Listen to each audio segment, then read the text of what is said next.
Welcome to Devasana lifestyle. நான் வந்து இன்றைக்கி என்னை பற்றி அறிமுகப்படுத்திக்கிறேன்.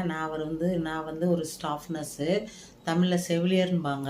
நான் வந்து ப்ரைவேட்டாக வந்துட்டு 10 வருஷம் வந்து ஒர்க் பண்ணியிருக்கேன். இப்போ வந்து கவர்மெண்ட்டில் 25 இயர்ஸ் எனக்கு வந்து சர்வீஸ் இருக்குது.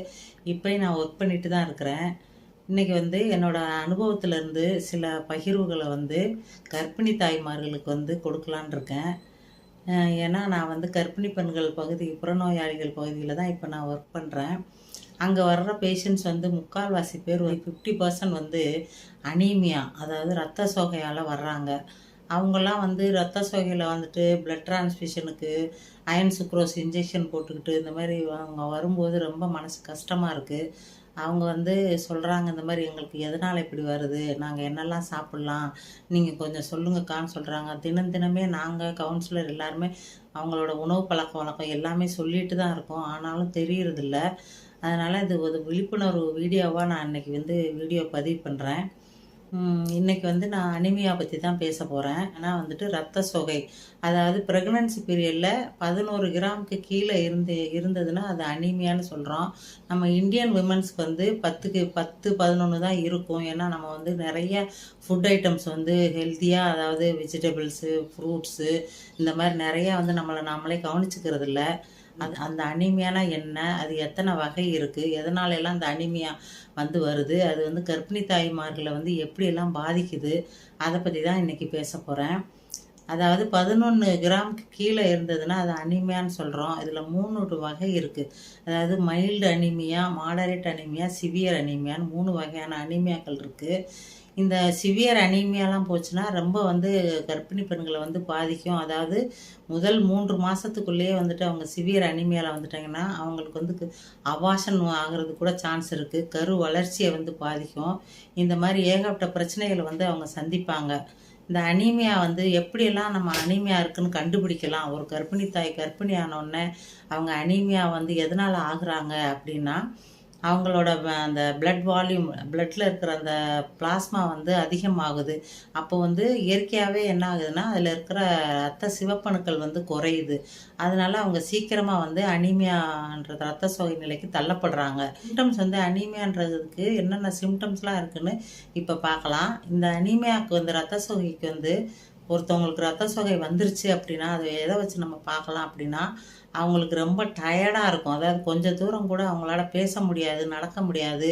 அந்த நடந்தாங்கன்னா அப்படியே மூச்சு வாங்கும். அதாவது ப்ரெத்லெஸ்னஸ்ன்னு சொல்லுவாங்க, மூச்சு வாங்கும், அந்த மாதிரி இருக்கும். அப்புறம் வந்து அவங்களுக்கு தலைவலி இருக்குதுன்னு சொல்லுவாங்க. அவங்க எதுலேயுமே கான்சன்ட்ரேட் பண்ண முடியாது. அவங்களோட வேலைகள்லேயோ அல்லது மெமரி பவர்லாம் அந்த அளவுக்கு இருக்காது. அவங்களுக்கு முகமெல்லாம் அப்படியே நாக்கெல்லாம் புண்ணாக இருக்கும். முகமெல்லாம் வெளிரி போய் காணப்படும்.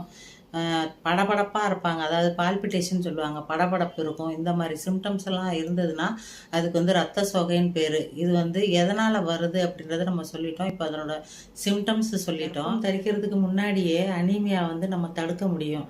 எப்படின்னா, நம்ம உணவு பழக்கங்களால் தான் தடுக்க முடியும். நம்ம வந்து தினமுமே வந்துட்டு, அதாவது இரும்பு சத்து அதிகமாக உள்ள உணவுகளை வந்து நம்ம சாப்பிட்டோம்னா நம்ம கர்ப்பிணி ஆகும்போது அனீமியா வராமல் தடுக்க முடியும்.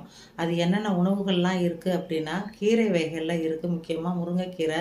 எல்லார் வீட்லேயுமே இன்றைக்கி முருங்கைக்கீரை இருக்குது. முருங்கைக்கீரை வந்து தினமுமே சூப்பு, பொரியல் இந்த மாதிரி சாப்பிட்லாம். அதை தவிர வந்து பேரிச்சம்பழம், அத்திப்பழம், இந்த மாதிரி உலர் திராட்சை, இதை வந்து தினமுமே நம்ம 2 3 இந்த மாதிரி சாப்பிட்டுட்டு வரலாம். அதுக்கப்புறம் மீன் வகைகள், ஆட்டு ஈரல், இறைச்சி, இந்த மாதிரி பொருட்கள் எல்லாம் வந்து இருக்குது.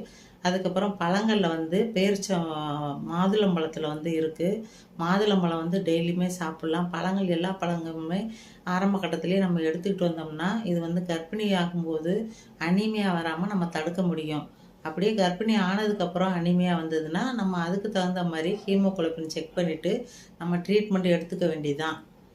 இதை நீங்கள் ஆரம்ப கட்டத்திலே தினமும் வந்து நீங்கள் இது மாதிரி உணவு பழக்கங்களை எடுத்துக்கிட்டேன்னா கர்ப்பிணி ஆகிறதுக்கு முன்னாடியே வந்துட்டு இதெல்லாம் தடுக்கலாம். இந்த அனீமியா வர்றதுனால இது வந்து அபார்ஷன் ஆகிறதுக்கும் சான்ஸ் இருக்குது. அதாவது முதல் 3 மாதத்துக்குள்ளே அனீமியா வந்து ஒரு கர்ப்பிணியை தாக்குச்சுன்னா அபார்ஷன் ஆகிறதுக்கு சான்ஸ் இருக்குது. கரு வளர்ச்சியை வந்து தடை பண்ணும். அப்புறம் வந்துட்டு சீக்கிரமாக வந்து டெலிவரி ஆகிடும். அதாவது தேதிக்கு முன்னாடியே ப்ரீடம் லேபர்னுவாங்க.